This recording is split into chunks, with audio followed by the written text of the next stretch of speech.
Headline sponsored by देश के लिए आर्मी, घर के लिए टफकॉन टीएमटी। एक ही बात, टफकॉन टीएमटी, अब इंडिया बनेगा एक्स्ट्रा टफ। इलेक्ट्रिक उपकरणों में 38 वर्ष पुराना नाम अनीता इलेक्ट्रिक स्टोर और अब नए रूप व क्लेवर में आपकी सेवा में तत्पर है। हमारा पता बाभनटोली मोड़, गिरिडीह। हड्डी व नस से जुड़ी समस्या हो या फिर जनरल बीमारियां, इसके उपचार के लिए बिना समय गंवाए पहुंचे पावित्री हॉस्पिटल। हमारा पता कॉलेज मोड़ के निकट रेलवे ओवरब्रिज की पूरब की ओर, सिहोडी, गिरिडीह। प्रदीप इलेक्ट्रिक स्टोर्स की नई पेशकश प्रदीप सेल्स। विश्व स्तरीय fancy lights, electronic items, Damro का फर्नीचर समेत अन्य इलेक्ट्रिक उत्पाद। पता मकतपुर रोड, गिरिडीह। गिरिडीह में बेहतर चिकित्सा सेवा के लिए पहुंचे नवदीप नर्सिंग होम। हमारा पता बिशनपुर, पचम्बा रोड, गिरिडीह, पचम्बा थाना के निकट।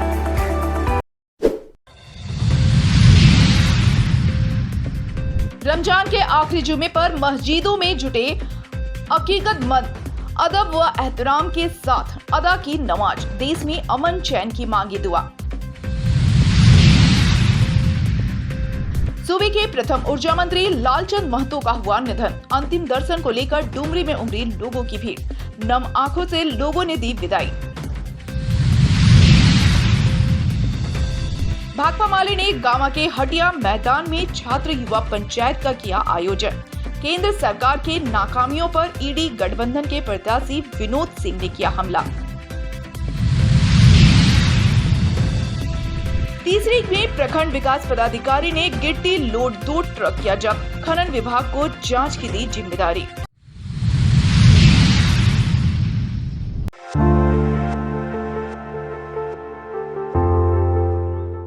रमजान के आखिरी जुम्मे पर सभी मस्जिदों में शुक्रवार को रोजेदारों ने पूरे अकीदत के साथ नमाज अदा की।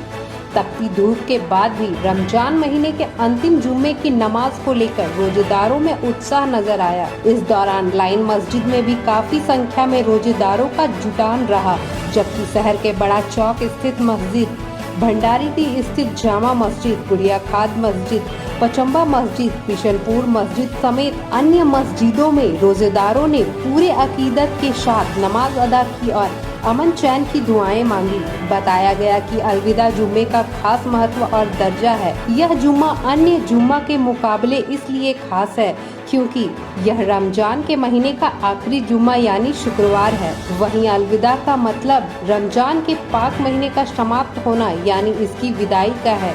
यही वजह है कि इसे अलविदा कहते हैं और इसकी नमाज भी काफी अहम मानी जाती है।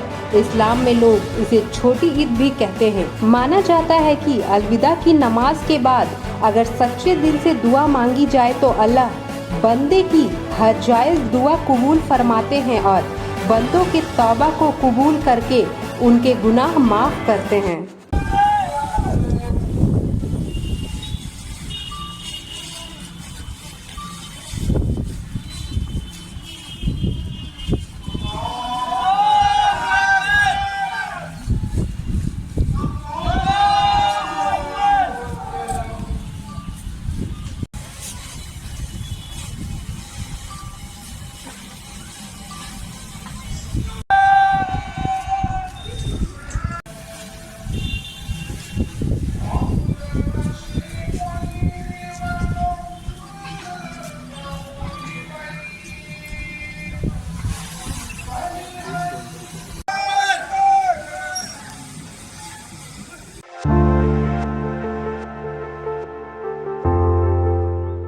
लालचंद महतो अब इस दुनिया में नहीं रहे।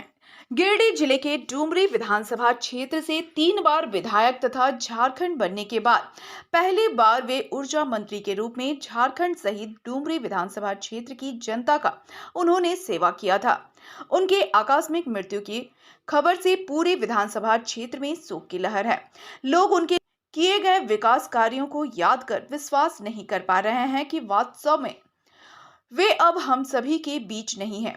इधर उनके डुमरी स्थित निवास स्थान में ताला लगा हुआ है एवं गमगीनता का माहौल है। सूत्रों के अनुसार उनका पार्थिव शरीर राजभवन झारखंड रांची में रखा जाएगा एवं श्रद्धांजलि के पश्चात पुनः डुमरी के निवास स्थान में लाया जाएगा एवं यहां श्रद्धांजलि सभा के पश्चात पुनः बेरमो स्थित उनके पैतृक आवास ले जाया जाएगा। इस दौरान उनके चाहने वाले और उनके साथ राजनीतिक शुरू करने वाले लोगों का मानना है कि निधन के बाद उनका क्षतिपूर्ति करना संभव नहीं है। आज सूबे के पूर्व ऊर्जा मंत्री और इस क्षेत्र के विधायक की आकस्मिक मृत्यु की सूचना पाकर हम सब मर्माहित हैं। और लालचंद जी एक मृदभाषु, एक कुशल राजनीतिक थे और उनके इस प्रकार हम सबों को छोड़कर चले जाने से इस क्षेत्र की अपूर्णीय क्षति हुई है और निकट भविष्य में इसकी भरपाई नहीं नज़र आती है। हम उनके आत्मा की शांति के लिए ईश्वर से प्रार्थना करते हैं, क्योंकि सदैव उनका क्षेत्र से लगाव रहा है और क्षेत्र की विकास की चिंता हमेशा वो क्या करते थे। उनके इस दुखद निकल पर हम सभी मर्माहित हैं। बहुत खेद की बात है जो हम लोगों के बीच जननायक लालचंद महतो जी, जो पूर्व में खनिज संपदा मंत्री बिहार में थे और जब झारखंड अलग हुआ तो यहाँ भी ये ऊर्जा मंत्री थे। इन्होंने क्षेत्र के सभी जनता के भलाई के लिए गांव-गांव में बिजली पहुँचाए और जनता के सेवा इन्होंने 3 बार किए। डुमरी प्रखंड से, डुमरी विधानसभा से इन्होंने 3 बार जीते, 2 बार मंत्री रहे और इनका कार्यकाल अच्छा रहा। इससे हम लोग सभी जनता संतुष्ट हैं, लेकिन हम लोगों के बीच नहीं रहे, ये बड़ी दुख की बात है।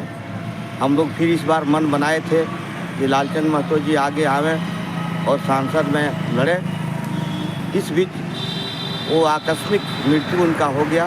बहुत दुख, हमारे पूरा क्षेत्र दुखद की बात है। बड़े दुख के साथ कहना है कि अपने डुमरी विधानसभा के 3 बार प्रतिनिधित्व किए दिवंगत लालचंद महतो की आकस्मिक निधन हो गया।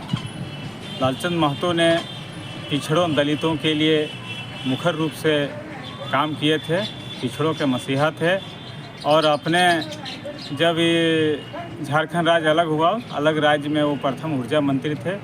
ऊर्जा मंत्री के कार्यकाल में डुमरी विधानसभा में सभी जगह बिजली पहुंचाने का काम उन्होंने किया है। जो आज़ादी से आज तक बिजली का सपना गांव ग्राम लोगों ने देखा था, उसके सपना को साकार लालचंद महतो ने किया है। हमारे बीच एक अच्छा लीडर को आकस्मिक निधन से डुमरी के साथ साथ पूरे झारखंड की जनता को एक अच्छा नेता खोए हैं। हम लोग पूरा डुमरी विधानसभा शोक का लहर व्याप्त है। दिवंगत लालचंद महतो की आत्मा की शांति और सद्गति और स्वर्ग की प्राप्ति के लिए हम भगवान से प्रार्थना करते हैं कि उनकी स्वर्ग की प्राप्ति हो और ये क्षति को अपूर्णीय क्षति है, इससे हम सभी लोग शोक संतप्त व्यक्त करते हैं। लालचंद महतो जी के साथ रहने का मौका मिला है। मैं उन्हें व्यक्तिगत रूप से जानता हूँ। आज उनका दुखद समाचार सुन के क्षेत्र की जनता, झारखंड की जनता बहुत मर्माहत है। वे सदानों की, पिछड़ों की आवाज़ थे। आज पिछड़ों का आवाज़ और सदानों का आवाज़ का अंत हो गया है। इस दुखद घड़ी में मैं उनके परिवार और उनके साथ हूँ। साथ ही मैं ये कहता हूँ कि पिछड़ों और सदानों की उनका जो आंदोलन चल रहा है, इसमें हम सभी इस आंदोलन को आगे बढ़ावें, यही उनके प्रति सच्ची श्रद्धांजलि होगी। वे बहुत ही मृदुभाषी थे, गरीबों के सुख दुख में बराबर साथ देते थे और हर लोगों के साथ उनका मिलना जुलना रहता था। राजनीतिक द्वेष से वो बहुत दूर थे, पूरे झारखंड के लोगों को साथ लेके चलते थे। ये उनकी पहचान थी और अपने कार्य पूर्व ऊर्जा मंत्री जिस समय वो ऊर्जा मंत्री थे, उस समय क्षेत्र का बहुत ही विकास किए और घर घर में बिजली पहुंचाने का काम किए। ये मैं अच्छी तरीके से जानता हूं। सूबे के प्रथम ऊर्जा मंत्री शाह डुमरी विधानसभा के 3 बार विधायक प्रतिनिधित्व करने वाले दिवंगत लालचंद महतो का शव यात्रा जैसे ही डुमरी अनुमंडल परिसर में पहुंचा तो उनके अंतिम दर्शन को काफी तादाद में लोगों की भीड़ उमड़ पड़ी। इस दौरान बारी बारी से आम आवाम तथा कई दलों के नेताओं ने उन्हें पुष्पांजलि अर्पित कर श्रद्धांजलि अर्पित की। मौके पर जब तक सूरज चांद रहेगा लालचंद तुम्हारा नाम रहेगा के नारे से इलाका गूंज उठा।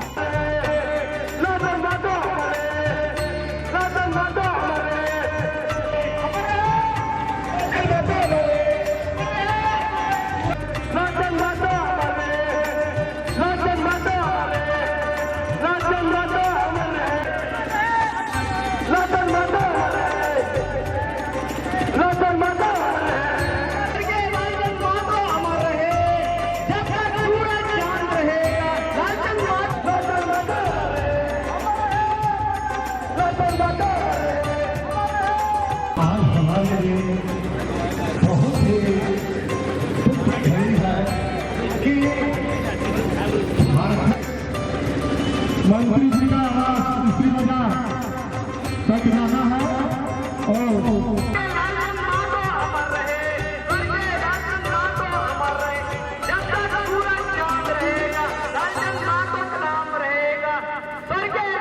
मौके पर बगोदर के पूर्व विधायक नागेंद्र महतो ने कहा कि उनके कार्यकाल में झारखंड के सभी गांव में विद्युतीकरण हुआ तथा लोगों को अंधकार में जीवन से छुटकारा मिला। आज इनकी आकस्मिक मौत से झारखंड सहित डुमरी विधानसभा को गहरा झटका लगा है तथा यह अपने आप में अपूरणीय क्षति है। दोनों के बीच इस डुमरी विधानसभा के 3 बार प्रतिनिधित्व करके हमारे माननीय लालचंद महतो जी पूर्व मंत्री और इस क्षेत्र के लोकप्रिय विधायक जिन्होंने काफ़ी संघर्ष किया और इस क्षेत्र के डेवलपमेंट के लिए, विकास के लिए और निरंतर जन समस्याओं को लेकर के मुद्दा उठाते रहे। और उनके कार्यकाल में विद्युतीकरण का कार्यक्रम काफ़ी हुआ।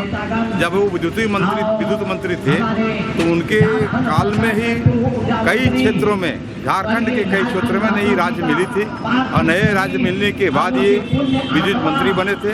इन्होंने काफ़ी बिजली विभाग पर सुधार किया था।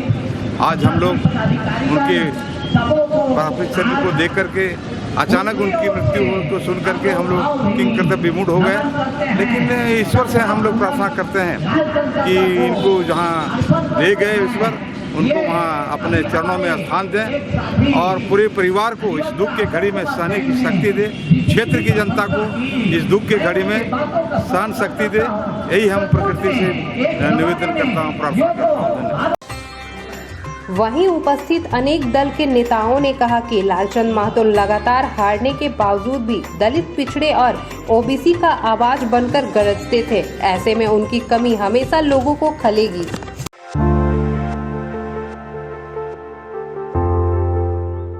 स्वर्ण समाज के लोगों ने जेबीकेएसएस के केंद्रीय अध्यक्ष जयराम महतो को लोकसभा आम चुनाव 2024 में अपना समर्थन देने की बात कही है। गिरिडीह के कोर्ट रोड स्थित रंजित रेस्ट हाउस में स्वर्ण समाज की हुई एक बैठक में यह निर्णय लिया गया। बैठक में मुख्य रूप से जेबीकेएसएस के केंद्रीय अध्यक्ष जयराम महतो भी उपस्थित थे।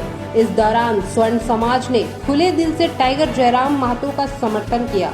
बैठक में स्वर्ण समाज के लोगों ने कहा कि जयराम महतो झारखंड की और यहाँ के लोगों की बात करते हैं, इसलिए स्वर्ण समाज पूरी तरह से झारखंड की आवाज को बुलंद करने वालों का अपना पूर्ण समर्थन देगा। वहीं जयराम महतो ने कहा कि राजनीतिक गलियारों में हम पर जाति विशेष को लेकर काम करने की बातें कही गई है, जो बिल्कुल गलत है। कहा कि बिहार से झारखंड को अलग हुए 24 साल होने को है, लेकिन झारखंड को जो उपलब्धि और ख्याति मिलनी चाहिए वह अभी तक नहीं मिल पाई है। झारखंड के मिट्टी में जन्मे लोग ही यहाँ का विकास कर सकते हैं। कहा कि हम अल्पसंख्यक, अनुसूचित जाति, जनजाति और सभी वर्गों के साथ मिलकर झारखंड की उन्नति के लिए काम कर रहे हैं।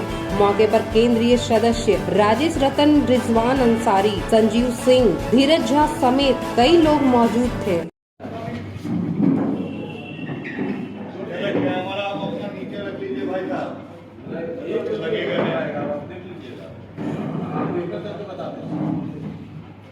है। आप लोग कहीं पर भी हम लोगों को बुलाइए, जब बुलाइए हम लोग आप लोगों के लिए उपलब्ध रहेंगे।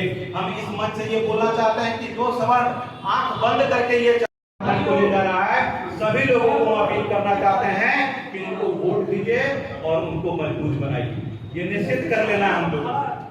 राजधनवार, क्योंकि मेरा घर राजधनवार है, तो बहुत सारे राजधनवार के इर्द गिर्द जमुआ क्षेत्र के लोग जो हैं, यहाँ पर आशीष सिंह जी, एक बार जोरदार ताली।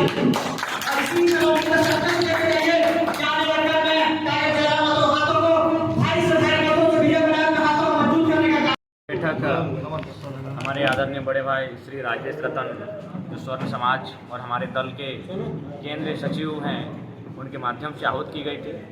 चूँकि जब से हम लोग 2 साल का जो हमारा अभी राजनीतिक जीवन रहा, उसमें बहुत सारे उथल पुथल देखने को मिला, बहुत सारी भ्रामक बातें, मिथ्या चीज़ों का प्रचार प्रसार किया गया कि हम लोग किसी जाति विशेष, दल विशेष के लोग हैं। तो आज उन तमाम मिथकों को तोड़ने का हम लोगों ने हमेशा प्रयास किया, चूँकि हम लोग झारखंडियत की लड़ाई लड़ रहे हैं। लेकिन चूँकि उन लोगों के पास IT सेल मजबूत था, उन लोगों के पास ग्राउंड में लोग मजबूत थे, लेकिन लिहाजा उन बातों का हम लोग खंडन करते हुए आज बड़े भाई श्री राजेश रतन जी के द्वारा आवत इस बैठक में हमारे बड़े भाई सिंह जी, हमारे बैठे हमारे छोटे भाई झा जी, और कुल मिलाकर आज हम लोग ये संदेश देने का कार्य कर रहे हैं कि झारखंड की मिट्टी में, इस भूभाग में बसवसाव करने वाले तमाम तबके, तमाम संप्रदाय, सभी लोगों की ये लड़ाई है। ये लड़ाई किसी जाति विशेष, किसी धर्म विशेष की नहीं है। ये अपितु संपूर्ण झारखंड के भूभाग में बसवसाव करने वाले तमाम लोगों के हक अधिकार की लड़ाई है, जो आज अलग झारखंड राज्य के 24 वर्षों में भी वो अधिकार उन्हें मिल नहीं पाया है। आज चूँकि स्वर्ण समाज की बैठक में उपस्थित हुए हैं, तो मैं आपको इन चीज़ों को भी अवगत कराना चाहूँगा कि ऐसा नहीं है कि बिहार में या उत्तर प्रदेश में स्वर्ण लोग नहीं रहते हैं, अल्पसंख्यक लोग नहीं रहते हैं, लेकिन हमारा ये अधिकार है कि हमारी जो सीमा में रहते हैं उनको आगे आने का अवसर मिले।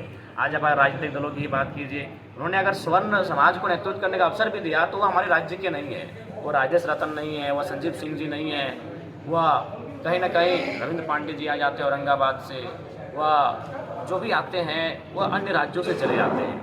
इसलिए हमारा कहना है कि अगर स्वर्ण समाज भी प्रतिनिधित्व करे तो झारखंड की मिट्टी में जो है वो प्रतिनिधित्व करें। अगर वो प्रतिनिधित्व करेंगे या फिर वो अगुवाई करेंगे तो निश्चय ही वो भले एक समाज के हो सकते हैं, लेकिन झारखंड के लोगों के जो दुख दर्द है उनको बेहतरी से वो समझ सकते हैं। तो ये जो बातें फैल रही थी समाज में या फिर राजनीतिक गलियारों में हम लोग जाति विशेष का नेतृत्व करते हैं, उन तमाम बातों को खंडन करते हुए आज हम लोग इस बात की पुष्टि करते हैं कि आज हमारे साथ अल्पसंख्यक वर्ग है, हमारे साथ अनुसूचित वर्ग है, हमारे साथ अनुसूचित जनजाति है और आज हमारे साथ स्वर्ण वर्ग भी है। इस बात को हम लोग आपके सामने प्रमाणित करते हैं। और ऐसा नहीं, 2 वर्षों के आंदोलन के दरमियान जो हम लोगों ने आंदोलन किया, उस आंदोलन के दरमियान जो भी हम लोगों ने लाभ का क्षण आया हमारे आंदोलन के माध्यम से, उस लाभ से स्वर्ण वर्ग को भी लाभ हुआ, अल्पसंख्यक को लाभ हुआ, पिछड़ों को लाभ हुआ, अनुसूचित जनजाति, अनुसूचित जाति सबको लाभ हुआ। अगर चंदन क्यारी की बात करें तो वहाँ लगभग 4-5 ऐसे परिवार थे जो धरने पर बैठे थे अपनी मांग को लेकर। वो स्वर्ण समाज, उमिया समाज के लोग थे। हम लोगों ने एकदम सशरीर समर्थन दिया और उस काम को हम लोगों ने हासिल किया, उनके अधिकार को दिलाने का कार्य किया। इसी प्रकार गोमिया में तो कभी रामगढ़ में तमाम जो भी समाज हैं, अगर उनको हमारी आवश्यकता पड़ती है उनके साथ हम लोग कंधे से कंधा मिलाकर खड़ा होते हैं। तो ऐसी कोई बात नहीं है, लेकिन चूँकि राजनीति में हम लोग का सफ़र नया है तो लोग भ्रम फैलाने की स्थिति में ला के खड़ा करते हैं। लेकिन आज उम्मीद है कि आज के इस कार्यक्रम से, आज के इस मीडिया की कॉन्फ्रेंस से इस बात की पुष्टि हो जाएगी कि हमारी लड़ाई जो है वो झारखंडियत को बचाने की लड़ाई है। झारखंडी सेंटिमेंट, झारखंडी राइट्स और झारखंड के जल जमीन जंगल पर झारखंडियों के एकमुश्त अधिकार की लड़ाई है, जिसमें हर एक वर्ग की भागीदारी सुनिश्चित हो। हम लोग ये पहल कर रहे हैं और निश्चय ही जैसे जैसे आगे बढ़ेंगे सभी लोग आएंगे। जब झारखंड अलग राज्य का आंदोलन हुआ था तो पहले लोगों ने कहा कि ये मांझी का आंदोलन है, फिर विनोद बाबू के इंटरव्यू तो कहा मांझी महतो का आंदोलन है। तो फिर जब सब लोग आने लगे तो कहा कि नहीं, ये चलो अब झारखंडी आंदोलन है, इसमें अल्पसंख्यक भी आ गए, इसमें स्वर्ण भी आ गए, अदर बैकवर्ड में दूसरे लोग भी आ गए।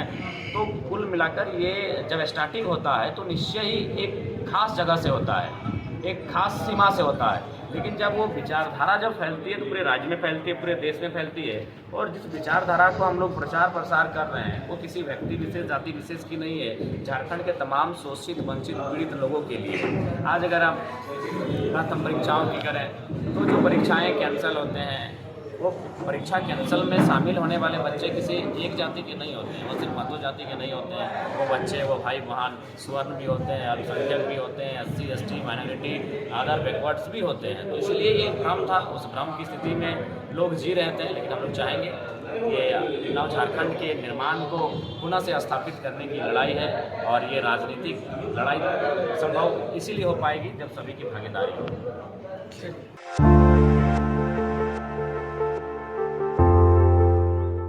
तीसरी के प्रखंड विकास पदाधिकारी सह अंचलाधिकारी मनीष कुमार ने गिट्टी लोड 2 ट्रक को जब्त किया है। बताया जाता है कि ट्रक संख्या BR01 GD 1914 और BR01 GE 7612 में गिट्टी लोड कर तीसरी खिजुड़ी मुख्य मार्ग से होती हुई बिहार ले जाया जा रहा था। इसी बीच रास्ते में ही वीडियो ने दोनों ट्रकों को रुकवाकर लोडिंग की जांच की। इस दौरान ओवरलोड होने के कारण दोनों ट्रकों को जब्त कर तीसरी थाने को सुपुर्द कर दिया गया। इस संबंध में वीडियो सह CO मनीष कुमार ने बताया कि ओवरलोडिंग के कारण दोनों ट्रकों को जब्त कर थाने को सुपुर्द किया गया है। वहीं चालान के मामले पर उन्होंने कहा कि संबंधित विभाग को जानकारी दी गई है। चालान की जांच DMO करेंगे। सहयोग करें। विवेकानंद श्री हनुमान जी महाराज एवं समस्त ग्रामवासी और क्षेत्रवासी।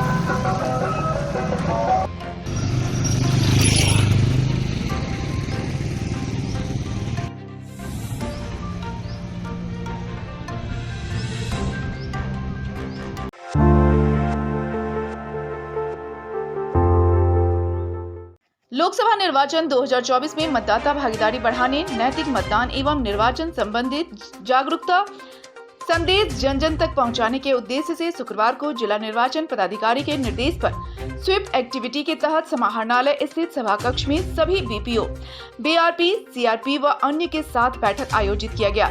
इस दौरान उप निर्वाचन पदाधिकारी ने सभी कैंपस एम्बेसडर को निर्वाचन प्रणाली, मतदान के महत्व के संबंध में विस्तृत जानकारी दी तथा सभी से लोकतंत्र के महापर्व में बढ़ चढ़कर हिस्सा लेने हेतु प्रोत्साहित किया।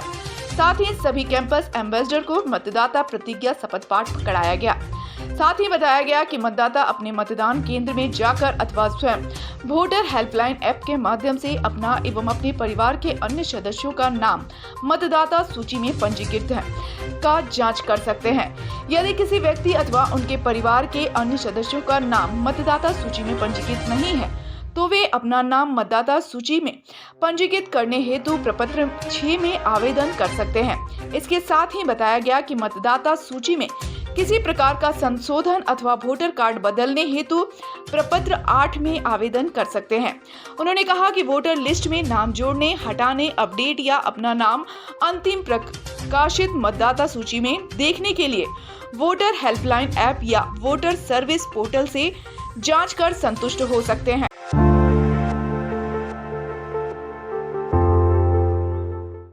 शहर के ICI रोड स्थित आदि दुर्गा मंडप में विश्व हिंदू परिषद नगर कमेटी की एक बैठक संपन्न हुई। बैठक की अध्यक्षता नगर अध्यक्ष रविंद्र स्वर्णकार ने किया। बैठक में 9 अप्रैल से लेकर 24 अप्रैल तक राम जन्मोत्सव मनाने का निर्णय लिया गया। साथ ही 14 अप्रैल को बाबा भीमराव अंबेडकर की जयंती मनाने और रामनवमी पर्व को धूमधाम से मनाने की रूपरेखा तैयार की गई। बताया गया कि बैठक में प्रस्तावित सभी कार्यक्रमों की तैयारी को लेकर सभी पदाधिकारी को अलग अलग जिम्मेवारी तय की गई है। बैठक में मुख्य रूप से विकास कुमार गुप्ता, ज्योति शाह, आनंद पासवान, उत्तम कुमार, सचिन यादव, पिंटू तांती, विशाल कुमार आदि लोग मौजूद थे। बाबा भीमराव अंबेडकर का जयंती मनाना है। साथ में रामनवमी, जो बड़ा चौक में जो रामनवमी का स्टेज लगता है, उस रामनवमी का हम लोग ने सारा पदाधिकारी लोग मिलकर उसका रूपरेखा तैयार किया। और सारे सनातन धर्म प्रेमियों से आग्रह होगा कि आप लोग 9 अप्रैल से 24 अप्रैल तक हर एक मंदिर में ये राम जन्मोत्सव का कार्यक्रम करें। इसके लिए पूरे संगठन विश्व हिंदू परिषद आप लोग को धन्यवाद प्रकट करेगा। जय श्री राम।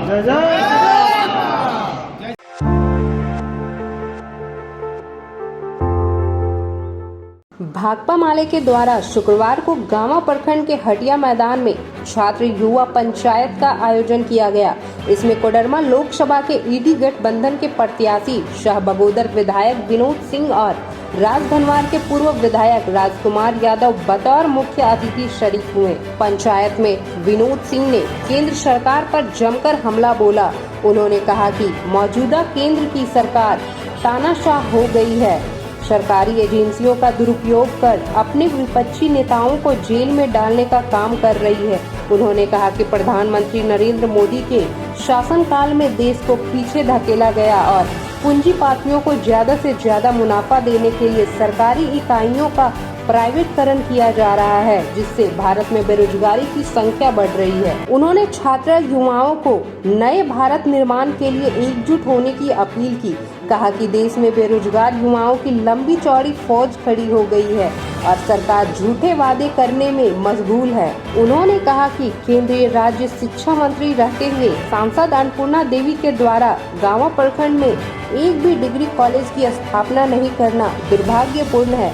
छात्र युवा पंचायत में काफी संख्या नौजवान और स्थानीय लोगों ने हिस्सा लिया। वहीं मंच पर अध्यक्षता चंदन कुमार एवं संचालन अशोक मिश्री ने किया।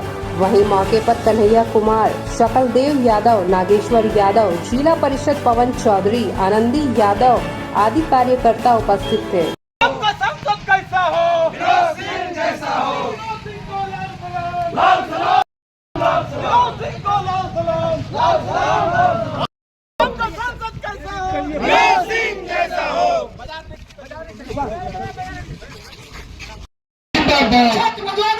जिंदाबाद जिंदाबाद जिंदाबाद। साथियों, हम लोग जिनका साथियों को लाल सलाम अभियान चला रहे हैं, प्रत्येक घर में जा रहे हैं। हम लोग जो है उनसे चुनाव के लिए आर्थिक सहयोग भी मांग रहे हैं। हमको लगता है कि जब भी हम गांव में ऐसा आए और आरवाई के हितकारी साथी जाए उस गांव में उस कार्यक्रम चलाने के बाद वो संख्या चाहे 15 हो, 20 हो, 25 हो, 50 हो, हम नौजवानों के बीच बैठे और नौजवानों की बात सुने, छात्रों की बात सुने। कि आपने देखा, चूंकि जानते हैं छात्र नौजवान जो है वो सपना देखते हैं, तो उनके सपनों का वो कोडरमा कैसा हो, जिस कोडरमा को जो है शिक्षा के मामले में पीछे रखा गया, सबसे पिछड़ा क्षेत्र कहा जाता है। रोजगार के मामले में आप देख रहे हैं कि यहाँ लोग प्लान करने को विवश है। हमारे यहाँ अब्रक है, हमारे यहाँ बहुत सारे रोजगार के संसाधन हैं, जिसको जो है अगर संसद में हमारे नुमाइंदे आवाज उठाते तो शायद जो है आज हमको रोजगार यहाँ मिलता। तो साथियों, हमारे बहुत सारे वक्ता हैं और वो आपको तमाम देश और राज्य की राजनीतिक परिस्थिति के बारे में आपको बताएंगे।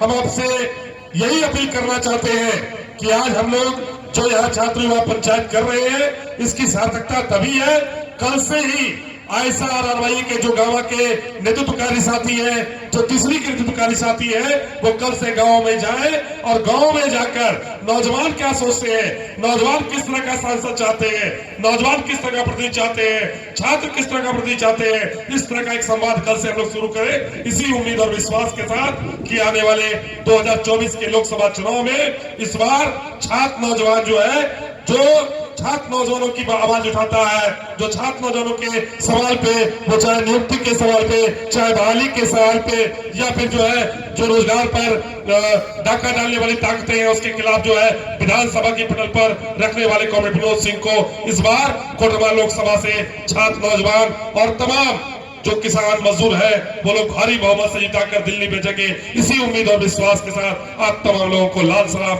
इनकलाब जिंदाबाद। धन्यवाद। अब हम अगले वक्ता के रूप में आरवाई के खाली है और सरकार नौकरी का नारा देकर सरकार युवाओं को जो है शब्द बात सत्ता में आ गई, लेकिन इन पदों के भरने के पर और जब आप नौजवानों की बात करें, उनके भविष्य की बात करें, तो इससे पहले इस मुल्क में कोई ऐसी हुकूमत नहीं बनी थी जिसने इस मुल्क के नौजवानों के ऊपर इस मुल्क के विद्यार्थियों के ऊपर इतने बड़े हमले किए थे। इस मुल्क में पहली बार ऐसा हुआ, आजाद हिंदुस्तान में इस मोदी के शासन में सबसे ज्यादा बेरोजगारी देखा। रोजगार के जो अवसर हमारे पास मौजूद थे, जो इस मुल्क में पिछले 70-75 सालों में रोजगार के अवसर तैयार किए थे, हासिल किए थे, आज इस सरकार ने उस अवसरों को नीलाम कर दिया। कई पीढ़ी के संघर्ष के बाद लाखों लाख छात्र नौजवान इस लायक हुए कि वो नौकरियों के फॉर्म भरने लायक हुए, कि वो नौकरियों के फॉर्म भर सकते हैं। लेकिन इस सरकार को यह बात मंजूर नहीं था।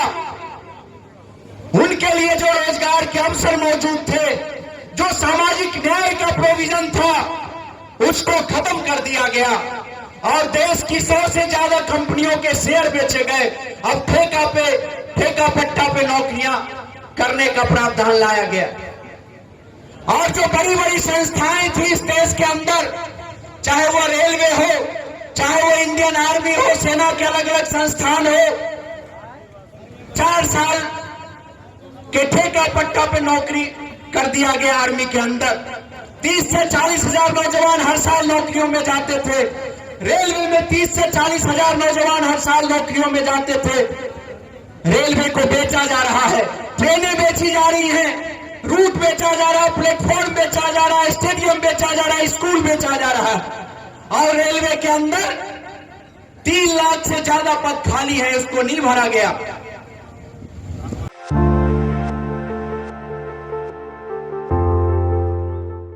गांवा प्रखंड के अंतर्गत गांवा पंचायत भवन में मिशन कर्मयोगी प्रशिक्षण शिविर का आयोजन किया गया। इसमें मुख्य अतिथि के रूप में रांची से आए UIDAI मैनेजर अजीत कुमार एवं जिला प्रबंधक पप्पू कुमार उपस्थित रहे। इस दौरान उन्होंने प्रोजेक्टर के माध्यम से प्रज्ञा केंद्र संचालकों को प्रशिक्षण दिया और कहा कि प्रशिक्षण शिविर में प्रज्ञा केंद्र संचालकों को सरकार द्वारा दिए जा रहे ऑनलाइन जन सेवाओं को कर्मठता पूर्वक एवं सुचारू ढंग से संचालित करने की जानकारी दी गई है, ताकि आम जनता को किसी भी तरह की परेशानियों का सामना न करना पड़े। वहीं गिरिडीह CSC मैनेजर पप्पू कुमार ने कहा कि मिशन कर्मयोगी भारत सरकार द्वारा चलाए जा रहे एक प्रकार का मिशन है, जिसमें हमारे CSC प्रज्ञा केंद्र संचालकों को कर्मयोगी बनाना है एवं दायित्वों का पूरी तरह से निर्वहन करना है। मौके पर गांवा प्रज्ञा केंद्र संचालक राजू कुमार, रोशन कुमार, अविनाश कुमार,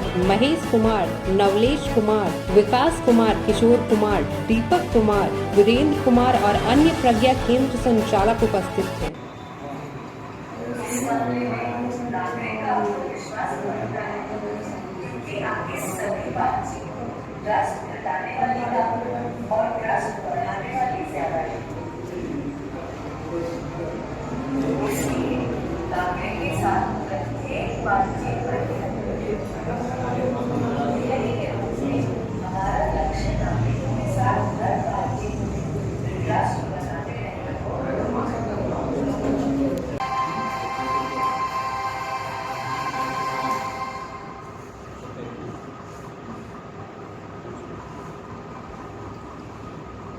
समझ में आया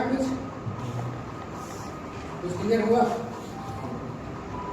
इसमें कोई कंफ्यूजन है तो बताइए। अभी आपको करना क्या है कि वही जो बताया कि अपने अपने कार्यकाल में जो भी कुछ ऐसी घटनाएं घटी होंगी उसको सोचते हुए उसमें फल जोड़ने की, उस जो घटना हुई या जो जिक्र जिसका जिक्र आप कर रहे हैं उसके बाहरी फल आपको क्या मिले और आंतरिक फल आपको क्या मिले, अपने ऐप पे जो भी निकालिए।